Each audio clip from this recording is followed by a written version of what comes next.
Hello, Professor. For our assignment about the Truth and Reconciliation Commission and its 94 calls to action, we decided to make a video about the Catholic Church's role in Canada's residential schools. 4 of the calls to action address the Catholic Church and the Commission's desire to make the Catholic Church apologize for their participation. This interested us, and so we decided to use this video to discuss the intentions for creating the residential schools, the harm that they caused, the steps taken to fix and forgive what has happened, and the Catholic Church's history of apologies and how this might factor into the likelihood that the Church will attempt to reconcile. Frank read the Residential School System article from the Indigenous Foundation's website by the University of British Columbia and the Residential Schools article from the Canadian Encyclopedia. He learns that the residential schools were established with good intentions.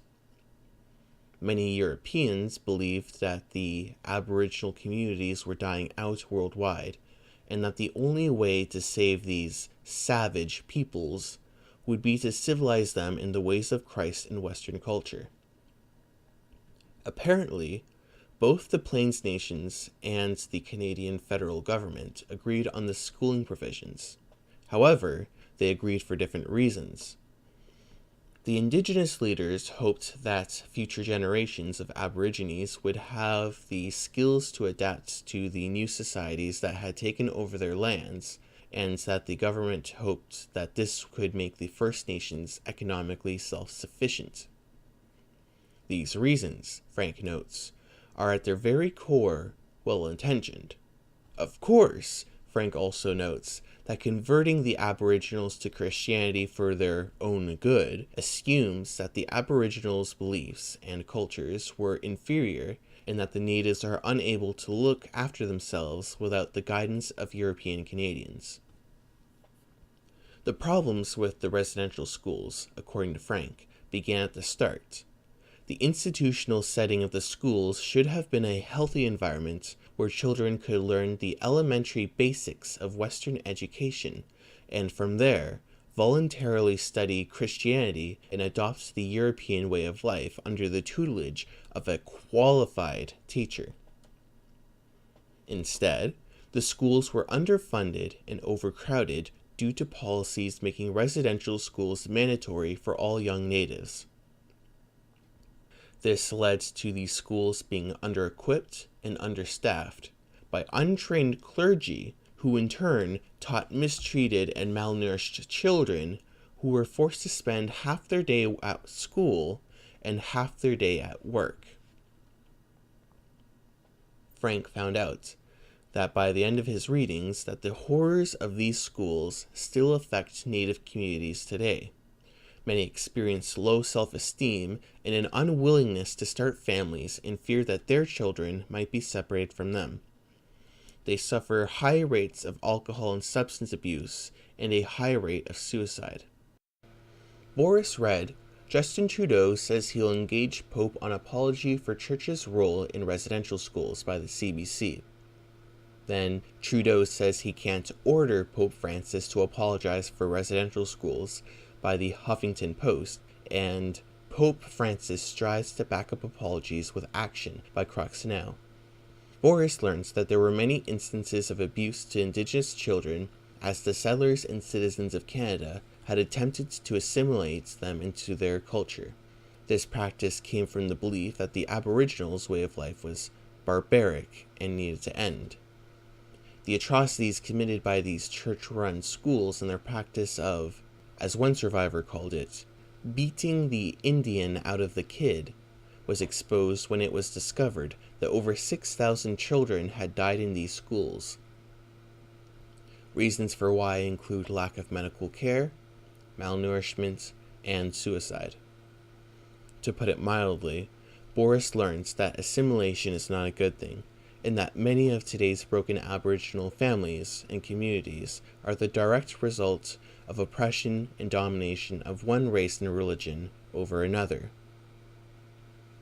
Boris says that one word that describes the Catholic Church's role in this event is hypocrisy.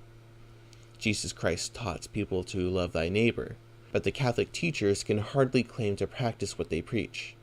How could men and women of the cloth abuse Aboriginal children one day and extol the virtues of Mary the next? Boris learns that the Truth and Reconciliation Commission was established on June 1st, 2008, and soon afterwards, Stephen Harper apologized on behalf of the Canadian government for its part in the residential school system.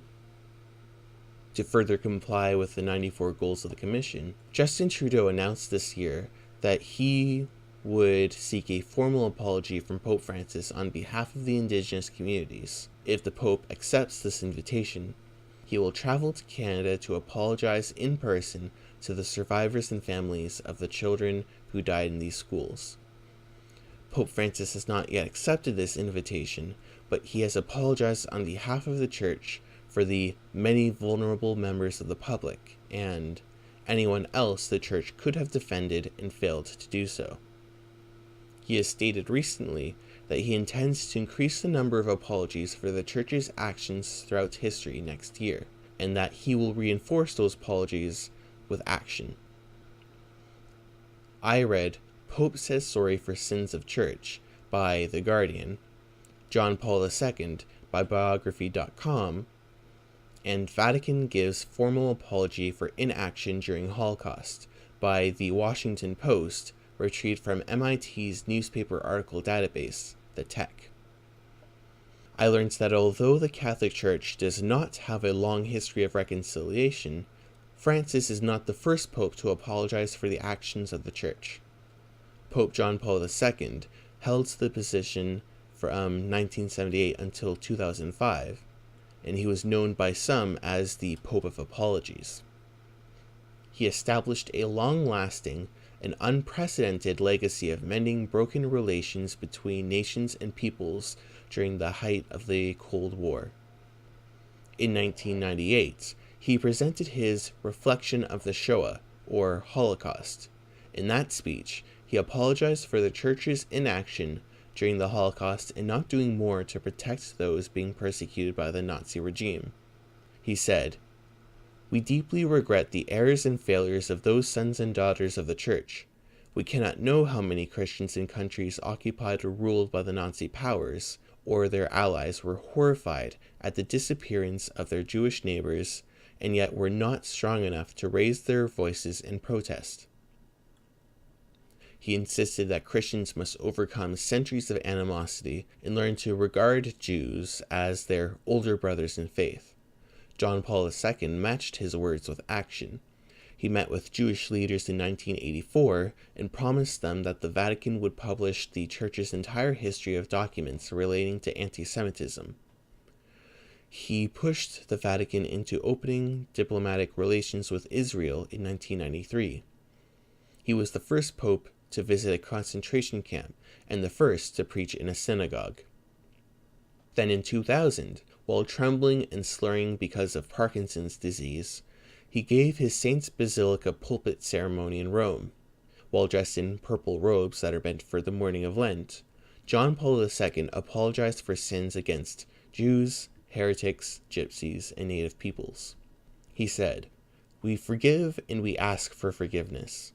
We are asking pardon for the divisions among Christians, for the use of violence that some have committed in the service of truth, and for attitudes of mistrust and hostility towards followers of other religions."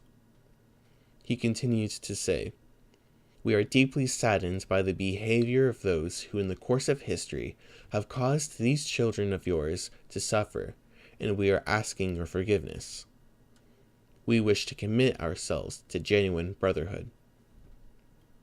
And that we seek forgiveness from both those affected and God.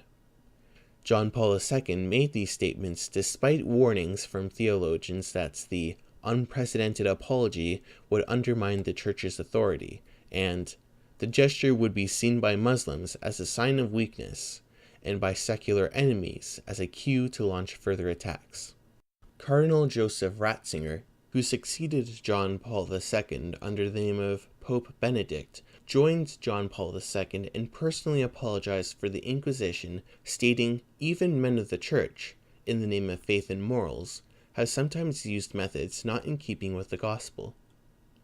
In summary of my articles, I learned that although the Catholic Church has not been known for its history of bringing closure with those that it offended, Pope John Paul II's legacy has broken that precedent for his successors. In conclusion, we learned why the residential schools were made, how awful they were to the Native American community, that the Roman Catholic Church was complicit in the creation and administration of the schools, and that there is an effort to make the Pope apologize for the Church's role in this event. We found that Pope Francis is aware of Justin Trudeau's invitation, and we suspect that he will include a visit to Canada in his travels next year to meet with the Truth and Reconciliation Commission to apologize, and perhaps, in the style of Pope John Paul II, visit some of the communities most affected by the residential schools. On behalf of our group, Professor, I would like to thank you for another wonderful semester, and we hope to see you well in the next semester for Philosophy of Law.